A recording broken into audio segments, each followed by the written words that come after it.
தமிழ்நாட்டில் இன்னைக்கு நம்ம முதலமைச்சர் அவர்கள் அவரும் நம்பர் 1 கிளம்பியிருக்கார். இது எப்படின்னாங்க, புலியை பார்த்து பூனை சூடு போட்டு கொண்டதாம். பூனைக்கு ஆசை, நாமளும் புலி மாதிரி தாண்டுவோம். நம்ம புலியை பத்தி பேசிட்டோம். எதற்காக நம்முடைய பிரதமர் நம்பர் 1 என்று எல்லாம் பேசிட்டோம். நிறைய நான் தொண்டை தண்ணி கிளி எல்லாம் பேசிட்டோம். இங்க பாருங்க, அங்க இங்க பாருங்க, நாட்டு ஃபுல்லா பாருங்க, பிரதமர் நம்பர் 1. முதலமைச்சர் அவர் பார்த்தார், ஐயோ நாம நம்பர் 1 சொல்லினா நம்மளை ஒதுக்கிடுவாங்களாட்டு இருக்கு, நாம நம்பர் 1 கிளப்புங்கடா அப்படின்னு. இன்னைக்கு முதலமைச்சர் அவர்கள் மு.க. ஸ்டாலின் அவர்கள் நம்பர் 1 அவருக்கு அவரே பட்டம் கொடுத்தார். சர்வே கிடையாது, 78 என்கின்ற புள்ளி கிடையாது, வெளிநாட்டில் விருது கிடையாது, வெளிநாட்டினுடைய பிரதமர்கள் சொல்ல இவரே சொல்லிக்கிட்டார். கூட இருக்கக்கூடிய அமைச்சர்கள் சொன்னா தானே பதவியில் வச்சிருப்பாங்க. அவங்க எங்க முதலமைச்சர் நம்பர் 1 அவங்களும் சொல்றாங்க. எதுல நம்பர் 1 பார்ப்போம். முதலமைச்சர் நம்பர் 1 தான். எதுலனா மணல் கடத்தலிலே இந்தியாவிலே நம்பர் 1 முதலமைச்சர் மு.க. ஸ்டாலின் அவர். சாராய வியாபாரத்தில் இந்தியாவுடைய நம்பர் 1 முதலமைச்சர் திரு மு.க. ஸ்டாலின். 14 ஆண்டுகள் கள்ளச்சாராய மரணம் இல்லாத தமிழகத்தில் 22 பெண்களுடைய தாலி அறுத்ததற்காக நம்பர் 1 முதலமைச்சர் கள்ளச்சாராயத்தில் நம்முடைய முதலமைச்சர் திரு மு.க. ஸ்டாலின். இன்னைக்கு மத்தியான சாப்பாடெல்லாம் நம்ம சாப்பிட்றோம் இல்லைங்க, நம்ம குழந்தைகள் மதிய உணவு சாப்பிட்றாங்க. அதற்கு மத்திய அரசு போஷான் திட்டத்திலே அதற்கான பணம் கொடுக்குறாங்க. மத்திய அரசினுடைய பணம் வருது. இவங்க என்ன பண்ணணும்னா, நல்ல முட்டையை வாங்கணும், நல்ல சாப்பாட்டை வாங்கணும், நல்ல அரிசியை வாங்கணும், குழந்தைகளுக்கு பள்ளிகளில் நல்ல உணவு கொடுக்கணும். அதை கூட தமிழகத்திலே அழுகிய முட்டை கொடுக்கக்கூடிய ஒரு மாநிலமாக மாற்றி இருப்பதற்காக நம்பர் 1 முதலமைச்சர் திரு மு.க. ஸ்டாலின். இந்தியாவுடைய கஞ்சா தலைநகரம் தமிழ்நாடு என்கின்ற பெருமையை தேடி கொடுத்ததற்காக நம்பர் 1 முதலமைச்சர் திரு மு.க. ஸ்டாலின். நம்ம நாச்சியப்பண்ணன் கடையில் ஒருத்தன் போய் கோப்பையை வாங்குறான். கோப்பையை வாங்கிட்டு என்ன சொல்றான்னா, அண்ணே உலக கோப்பை ஜெயிச்சுட்டாங்கிறான். அந்த தம்பியை கொண்டு போய் கோபாலவர் அறிவாளையில் உட்கார வச்சு உலக கோப்பை ஜெயிச்சுட்டா, நாச்சியப்பண்ண கடையில் வாங்கின பாத்திர கடையை வாங்கிட்டு போனவர்கிட்ட போட்டோ. ஏமாந்ததற்காக நம்பர் 1 முதலமைச்சர் திரு மு.க. ஸ்டாலின். எங்க நாச்சியப்பண்ண கடையில் வாங்குற பாத்திரத்துக்கும் உலக கோப்பை ஜெயிச்சா கொடுக்கிற கப்புக்கும் வித்தியாசம் தெரியாத முதலமைச்சராக அண்ணன் மு.க. ஸ்டாலின் அவர்கள் இருக்கிறார். அதாவது முதலமைச்சர்னால எனக்கு தூக்கம் போச்சுன்னு அமைச்சர் சொன்னா ஒரு நியாயம். முதலமைச்சர் ரொம்ப கடுமையா இருக்காரு, வேலை வாங்குறாரு, காமராஜர் ஐயா மாதிரி டைட்டா இருக்காரு, சுற்றுப்பயணம் பண்றாரு, அதனால தூக்கம் போச்சுன்னு ஒரு அமைச்சர் சொன்னா பரவாயில்ல. அமைச்சர்களால் தூக்கம் போச்சுன்னு சொன்ன முதலமைச்சர் இந்தியாவில் எங்கேயாச்சும் பார்த்திருக்கீங்கன்னா?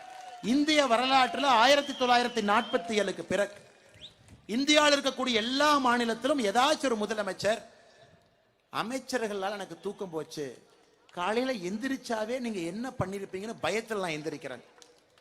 நல்லது பண்ணிருப்பாங்கன்னு பயத்தில் இல்ல, எங்க ஆட்டையை போட்டிருப்பீங்க, யாருகிட்ட இருந்து புடுங்கி இருப்பீங்க, எந்த நிலத்தை அபகரிச்சிருப்பீங்க என்கின்ற பயத்தில் எந்திரித்துக் கொண்டிருக்கின்றேன். அதை ஓப்பனாவே சொன்னதற்காக நம்பர் 1 முதலமைச்சர் நம்ம முதலமைச்சர் மு.க. ஸ்டாலின். கொலை, கொள்ளை, கற்பழிப்பு இந்த அக்யூஸ்ட் எல்லாம் பிடிக்க மாட்டாங்க. இதெல்லாம் தமிழ்நாடு போலீஸ்க்கு இதெல்லாம் போக மாட்டாங்க. சோசியல் மீடியால எவன்டா போஸ்ட் போட்டதுன்னு கிளம்பி வருவாங்க காலங்காத்தால 6 மணிக்கு.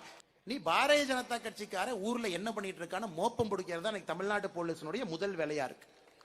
அதெல்லாம் முடிஞ்சு கொஞ்சம் நேரம் இருந்தா இந்த வழிப்பறி பண்றவங்க இதை பத்தி கவனம் கொடுக்கறாங்க. போலீஸ் துறையை மொத்தமாக காலி செய்ததற்காக நம்பர் 1 முதலமைச்சர் திரு மு.க. ஸ்டாலின். ஒரே ஆண்டிலே 30,000 கோடி ஊழல் செய்தது நான் சொல்லிங்க, நிதியமைச்சர் சொன்னார். அவர் சொன்னதுதான் நான் சொன்னேன், புதுசாலாம் நான் நீங்க தப்பா நினைச்சுக்காது. செந்தில் பாலாஜி ஊழல்வாதின்னு எப்பவும் நான் சொல், முதலமைச்சர் 2016ல சொன்னது தான் திரும்ப நான் சொன்னேன். 30,000 கோடி ரூபாய் நிதியமைச்சர் சொல்றாரு, எங்களுடைய தலைவரனுடைய மகனும் மருமகனும் கொள்ளையடிச்சிட்டாங்க. அது மட்டும்தான் நீங்க பாத்தீங்க. அதுக்கப்புறம் இன்னொன்னு பேசியிருக்காரு, தாத்தா கொள்ளையடிச்சதை 2 பேரும் 1 மாசத்துல அடிச்சிருவானுங்களாட்டு இருக்குன்னு. தாத்தா யாருன்னா கலைஞர் கருணாநிதி. அவர் பாவம் 50 வருஷம் அரசியல் பண்ணி அடிச்சதை என்னடா அந்த பையனும் மருமகனும் 1 மாசத்துல அடிக்கிறானுங்க. 30,000 கோடி ரூபாய் ஒரு ஆண்டிலே தன்னுடைய குடும்பத்தை கொள்ளையடிக்க விட்டதற்காக நம்பர் 1 முதலமைச்சர் நம்முடைய மு.க. ஸ்டாலின். வாக்குறுதிகள் கொடுத்து மக்களை ஏமாற்றியதற்காக, இந்த வாக்குறுதியெல்லாம் நம்ம படிக்கலாம் பாருங்க. வாக்குறுதி கொடுத்து மக்களை ஏமாற்றியதற்காக நம்பர் 1 முதலமைச்சர் திரு மு.க. ஸ்டாலின். இது எப்படி நம்ம முதலமைச்சர் மு.க. ஸ்டாலின் அவரு மூக்கா முத்து மாதிரி மேக்கப் போட்டுட்டு எம்ஜிஆர்னு சொன்னா மக்கள் ஏத்துக்குவாங்களா? நீங்களே சொல்லுங்க. மூக்கா முத்த எம்ஜிஆர் ஆக்குற மாதிரி மேக்கப் எல்லாம் போட்டு இவர் தாங்க அடுத்த எம்ஜிஆர்னு சொல்ற மாதிரி இருக்கு. நம்முடைய முதலமைச்சர் மு.க. ஸ்டாலின் அவர்கள் நான் தான் இந்தியாவினுடைய நம்பர் 1 முதலமைச்சர் என்று சொல்வது போல் இருக்கிறது. சகோதர சகோதரிகளே, நீங்கெல்லாம் பேசும்பொழுது ஏதோ 10 ரூபா பாலாஜின்னு சொன்னீங்க. இங்க ஒரு குரூப் சொன்னாங்க, அண்ணே 10 ரூபா பாலாஜி எல்லாம் இல்லனே 11.5 பாலாஜி. நான் எத்தனை பேரியா கரூர்ல வைப்பீங்க? 10 ரூபா பாலாஜின்னு ஒரு பக்கம் சொல்றீங்க, இன்னொரு பக்கம் சொல்றாங்க 11.5 பாலாஜி. அதாவது 11 மணிக்கு ஆட்சிக்கு வந்தால் 11 மணி 5 நிமிடத்திற்கு மணல் கடத்து, அதிகாரி தடுத்து நிறுத்தினால் எனக்கு போனை போடு அப்படின்னு சொன்னார். அவர் சொன்னதுக்கு அப்புறம் இன்னைக்கு தமிழ்நாட்டில் என்ன நடந்திருக்குன்னு நான் உங்களுக்கு சொல்றேன், நீங்க கொஞ்சம் கேளுங்க. 2.5 வருஷத்துல என்ன நடந்திருக்குன்னு நான் சொன்னா உங்களுக்கு நேரம் இருக்காது, அதற்கான கூட்டம் இது இல்லைங்க.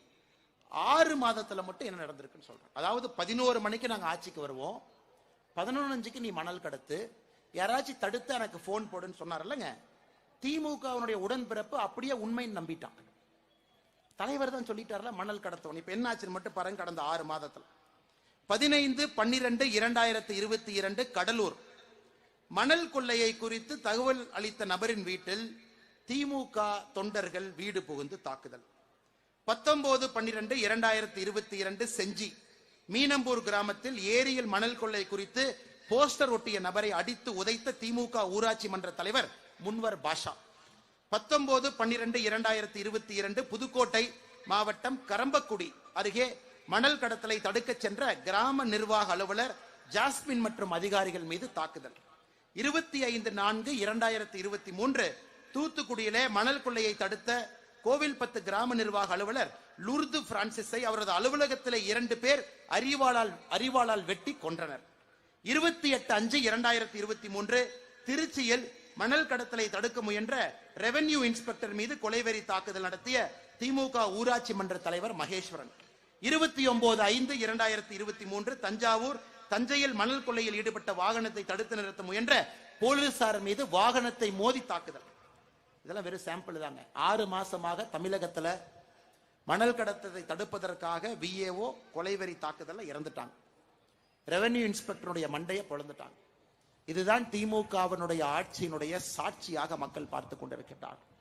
ஒரு நாளும் வேதனையாக எப்படி இந்த நாளை கடக்க போகின்றோம், எப்படி அடுத்த நாட்களுக்கு செல்ல போகின்றோம் என்கின்ற வேதனையை தான் இன்னைக்கு தமிழ்நாட்டில் நம்முடைய பல சகோதர சகோதரிகள் இங்க இருக்கின்றார்கள்.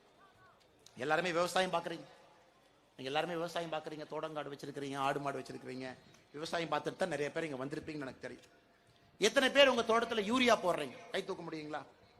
எங்க தோட்டத்தில் நான் யூரியா போட்டு விவசாயம் பண்றேன். நீங்க எல்லாமே யூரியா போடுறேன். இந்த 9 ஆண்டு கால பிரதமர் மோடி அவருடைய சாதனையை சொல்வதற்காக இந்த யூரியா அப்படிங்கிற ஒரு விஷயத்தை எடுத்து நான் பேச விரும்புகின்றேன். 2014 உங்களுக்கு தெரியும், காங்கிரஸ் ஆட்சி காலத்துல விவசாய பெருமக்களுக்கு யூரியா என்பது பெரும் தட்டுப்பாடாக இருந்துச்சு. யூரியா கிடைக்காது, யூரியாக்காக நிக்கணும். இன்னைக்கு எல்லாம் கடையில போய் ஒரு மூட்டை யூரியா வாங்குறீங்க. ஒரு மூட்டை யூரியா 45 கிலோ. விவசாயம் பண்றவங்களுக்கு தெரியும், 45 கிலோ ஒரு மூட்டை யூரியா. ஒரு மூட்டை யூரியாவுடைய ரேட் கடையில போய் வாங்கினீங்கன்னா 267 ரூபா, 252 ரூபா அதனுடைய மதிப்பு. 15 ரூபா அதுல கூட்டு மதிப்புக்காக 15 ரூபா போகுது. 267 ரூபா ஒரு மூட்டை, 45 கிலோ. யாருக்காச்சும் உண்மையான யூரியாவுடைய ஒரு மூட்டை விலை தெரியுங்களா? ஒரு மூட்டை 45 கிலோ யூரியா மூட்டையினுடைய உண்மையான விலை 2200 ரூபாய். உங்களுக்கு கிடைப்பது 267 ரூபாய். ரேட் என்ன? கிடைக்கிற ரேட் என்ன? அப்ப ஒரு ஹெக்டருக்கு, ஒரு ஹெக்டருங்கிறது 2.5 ஏக்கர், ஒரு ஹெக்டருக்கு மோடிஜி அவர்கள் கொடுக்கக்கூடிய யூரியா சப்சிடி மட்டும் 8909 ரூபாய். ஒரு ஹெக்டருக்கு பாரத பிரதமர் நரேந்திர மோடி அவர்கள் கொடுக்கக்கூடிய யூரியா சப்சிடி மட்டும் 8909, 2200 ரூபாய்க்கு கிடைக்கக்கூடிய ஒரு பொருள். ஏன்னா இந்தியாவில் யூரியா தயாரிப்பு இல்லைங்க, அதெல்லாம் உக்ரைன்ல இருந்து வருது, ரஷ்யால இருந்து வருது, ரஷ்யாவை சுற்றி இருக்கக்கூடிய நாடுகள்ல இருந்து வருது. அங்கிருந்து யூரியா இந்தியாவுக்குள்ள பதப்படுத்துறது மட்டும்தான் நாம செய்யறோம். அந்த யூரியா உங்களுக்கு வரும் பொழுது ஒரு மூட்டை 267 ரூபாய்க்கு வாங்குறீங்க. ஒரிஜினல் ரேட்டு 2200 ரூபாய்.